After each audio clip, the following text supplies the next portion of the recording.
અહીંયા ભગવાન કૃષ્ણની યાદ આવ્યું કે બાણ શૈયા પર ભીષ્મ સૂતા છે, મારી પ્રતીક્ષામાં છે। भीष्म माने भयंकर, भीष्म का एक अर्थ होता है भयंकर। कैसे भयंकर?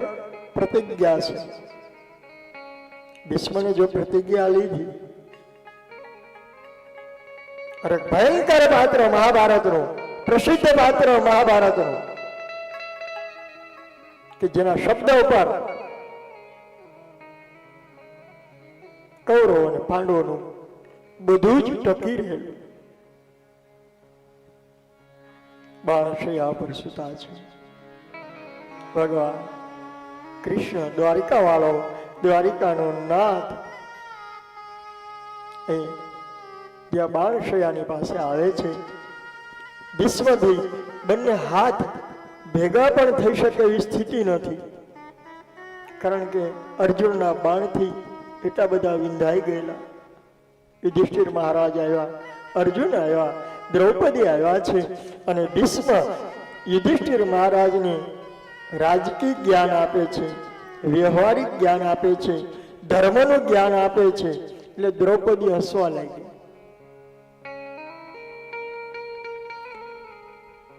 ઘરના કોઈ વડીલ મૃત્યુની શૈયા પર સૂતા હોય અને ઘરની વોવારું, વોવારું એટલે ખબર ને, આ અમુક આપણા બધા દેશી કાઠિયાવાડી શબ્દો છે। વોવારું એટલે પુત્રવધુ। એ હસતી હોય તો સારું લાગે, ભલે બાપા ઉંમર લાયક હોય, પણ હવે મૃત્યુ આવી જ રહ્યું છે, એ સમયે વિનોદ, હાસ્ય સારું લાગે? તો દ્રૌપદીએ તો અહીંયા તો હસવા હતા। યુધિષ્ઠિર મહારાજે કહ્યું, દ્રૌપદી, ભીષ્મ દાદાએ બહુ સરસ વાત કરી, યુધિષ્ઠિર મત રોક, એને જે સવાલ છે સવાલ કરવા દે। બોલે, બોલ બેટા, આપકો કોઈ जिज्ञासा हो, सवाल करो। बापा भीष्म दादा, आ ज्ञान तमने आज ज आव्युं? केवुं बधी सरस वात छे। द्रौपदी गलत नथी। ज्यारे अमने लाक्षागृहमां बाळवामां आव्या त्यारे तमे हता, मारा चीर हरणा निरस्त्र करवानी चेष्टा करवामां आवी ત્યારે પણ આપ ભરી સભામાં હતા। આ જ્ઞાન ત્યારે ક્યાં ગયું છું? બહુ સરસ વાત છે, ગલત નથી।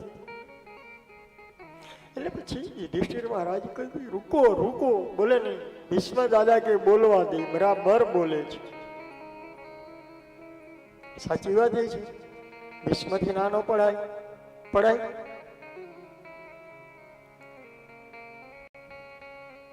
बोले बेटा, ए समय जो अन्ननो केटलो प्रभाव छे, ए मूल वात, सार। बेटा, ए समय आ बधुं ज मारी नरी आंखे मैं जोयुं छतां चूप रह्यो। एनुं एक ज कारण, मारा ज्ञान ने आवरण આવી ગયું। એ કૌરવોના અન્નનું લોહી બનેલું હતું, અનીતિના પૈસાનું જે લોહી બનેલું હતું, એને મારા જ્ઞાનને ઢાંકી દીધું હતું। આજે આ અર્જુને બાણ માર્યા અને આ શરીરમાંથી લોહી નીકળી ગયું, એ બધું કૌરવોનું લોહી, હવે આ પાંડુ લોહી બોલે છે, ઓરિજિનલ પાંડુનું લોહી। એમાં જ્ઞાન છે, હતું। જ્યાં ત્યાં ન ખાવું, જેવું તેવું ન ખાવું, ગમે ત્યાં ન ખાવું, અને ગમે ત્યારે ન ખાવું। એનું કારણ આ